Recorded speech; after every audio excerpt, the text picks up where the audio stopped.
My name is Lakshmi. I'm a journalist. Now, the second question is, Muslim men are allowed to marry 4-5 times, I think, and they don't require their wife's permission, the first wife's permission to marry, correct me if I'm wrong, to marry more number of times. So I actually don't see any logic in this because I believe it's one man, one woman. That's the institution of marriage. So please clarify. Thank you. Now coming to your second question. In Islam, men marry 4 times, 5 times, and they don't ask permission from the first 5. Why? As far as polygyny is concerned, a man having more than one wife, Islam is the only religion, and Quran is the only religious scripture on the face of the earth which says marry only one.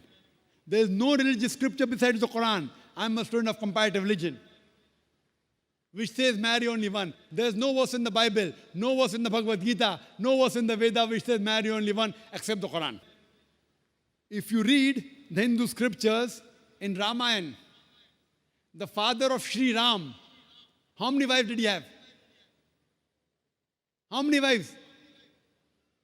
More than one? More than one. 3 wives. Fine. Shri Krishna, according to Mahabharata, how many wives he had? Unlimited.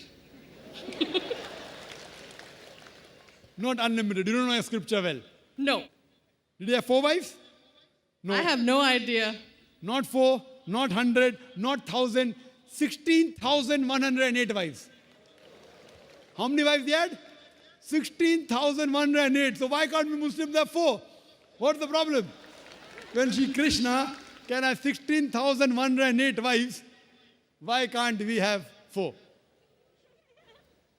Further, if you read the Vishnu Purana, chapter number 24, verse number 1, it says a Brahmin can have up to 4 wives. If you read the Jewish scriptures, it gives you permission to have as many wives as you wish. If you read the Christian Bible, it gives you permission to have as many wives as you wish. If you read the Bible, Abraham had 3 wives. Solomon, how many wives he had? He had 700 wives.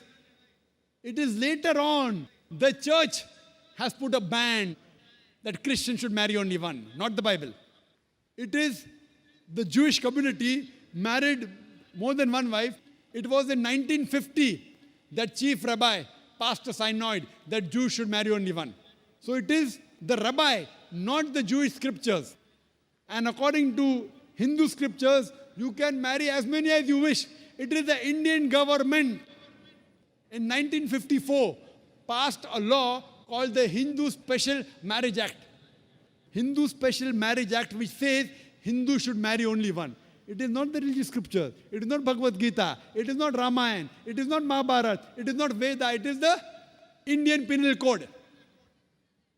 The Indian government, which has passed a law in 1954 that Hindus should marry only one. But according to the statistics of the status of the women in Islam, if you read the government documents on page number 66, 67, it says that Muslims do polygamous marriages. You know what is the percentage in India?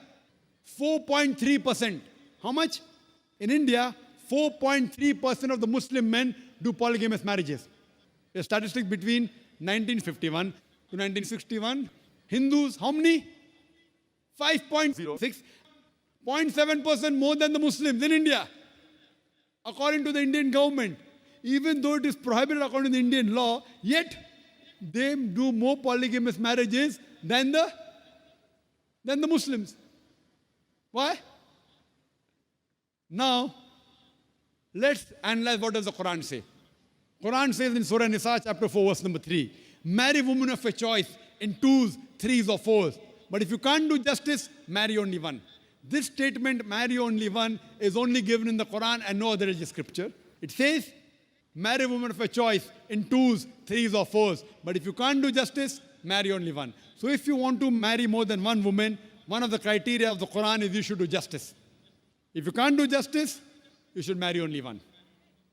Now, what are the reasons, logical reasons a person can think that why has Islam permitted certain men to have more than one wife.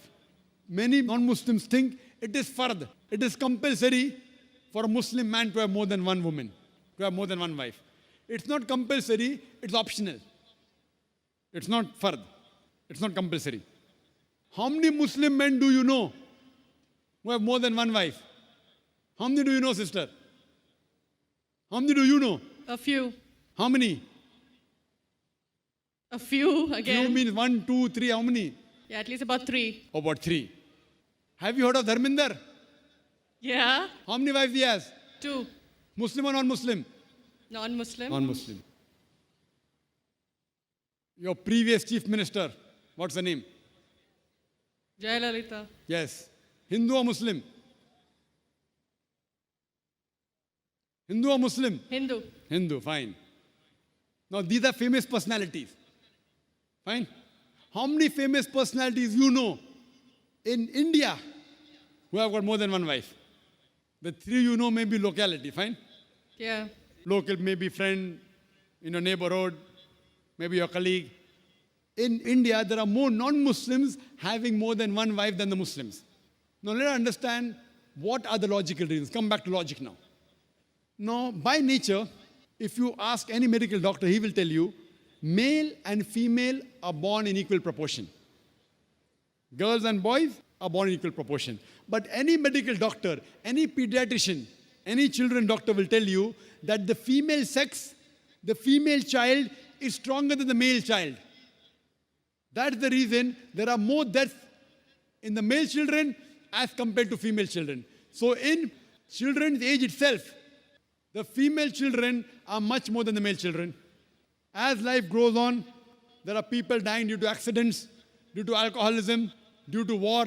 There are more males dying as compared to females. Today, if you analyze in the world, there are more females in the world as compared to males. There are few third world countries like India where the male population is more than the female population. And do you know why? The reason is because of female feticide and female infanticide. According to an article, a program which came on BBC by the name Let Her Die, the program was assignment. There was a British reporter by the name of Emily Beckonen. She comes to India and she says that every year in India, more than 1 million fetuses are being aborted after they identified that they're females. She says more than 3,000 every day. You multiply, more than 1 million every year. According to the Tamil Nadu government hospital report, she gives the statistics, out of 10 female born alive, do you know how many are put to death? 4. Sister, did you know that? Tamil Nadu, your state, your beloved state, according to the government statistics, out of 10 females born alive in the government hospital, 4 are put to death. There are billboards put in Rajasthan and here, which says that spend 500 rupees and save 500,000 rupees. You know what does it indicate? Spend 500 rupees, do ultrasonography, do amniocentesis, identify the child you're carrying is a female, abort her, and save 5 lakh rupees, 500,000 rupees. Maybe a couple of 100,000 upbringing her, and the remaining 100,000 in dowry. If you stop this evil practice in India, our beloved country, stop the female infanticide, stop the female feticide. Even in India, the population of female will be more than the male population. If you see the rest of the world, if you see New York alone, there are 1 million females more than males. In USA alone, there are 7.8 million females more than males. In UK alone, there are 4 million females more than males. In Germany alone, there are 5 million females more than males. In Russia alone, there are 9 million females more than males. And God alone knows how many millions of females are more than males throughout the world. Suppose I agree with your philosophy, sister, you said, 1 man, 1 woman. If I agree with you, sister, with your philosophy, 1 man, 1 woman. And suppose my sister happens to be in America, or your sister happens to live in America. And suppose the market is saturated. 1 man, 1 woman, saturated. Yet there will be 7.8 million females who will not find life partners. 1 man, 1 woman. Now the option for these 7.8 million females is either marry a man who already has a wife or become public property? You say, Dr. Zakir, naik, public property, such a harsh word. Sister, it is the most sophisticated word I can use. I cannot use a more sophisticated word than public property. According to the statistics of America, do you know, on an average, a man, before he settles down with a wife, he has 8 different sexual partners. Do you know that? On average, 8. Some may have 1, some may have 10, some may have 28 sexual partners before he settles down with one. So the only option remaining, so if my sister happens to live in America, or if your sister happens to live in America, and the option is given to her, and suppose the market is saturated, every man has found a woman for himself. And unfortunately, if my sister, or if your sister happens to be one of the women who has not found a life partner, the only option for them is either marry a man who already has a wife or become public property. Any modest woman would opt for the first.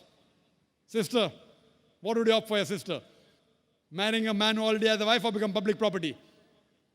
My sister's too young to be married. So When she grows up and if she happens to go to America, or if you happen to be in America, third choice. what would you prefer for her? You're the elder sister. Would you prefer her becoming public property or marry a man who already has a wife and get equal rights? In Islam, if you have a second wife, you give equal rights. In America, the public property has got no rights. She's degraded. She's dishonored. In Islam, she has an equal right. She gets honor. What would you prefer for younger sister when she grows up? Sometimes it's difficult to speak the truth, sister, correct? Especially in front of such a large audience. Anyway, I've got your answer, sister. Thank you. And your silence speaks for that. So that's the reason in Islam, sister, men have been allowed to marry more than one wife is to protect the woman, not to degrade her. Regarding a question, is it compulsory that the husband should take the permission of the wife? It's not compulsory because if she wants to protect, if that man wants to protect another woman, a normal woman, I agree with you, sister, no woman under normal circumstances would like to share the husband.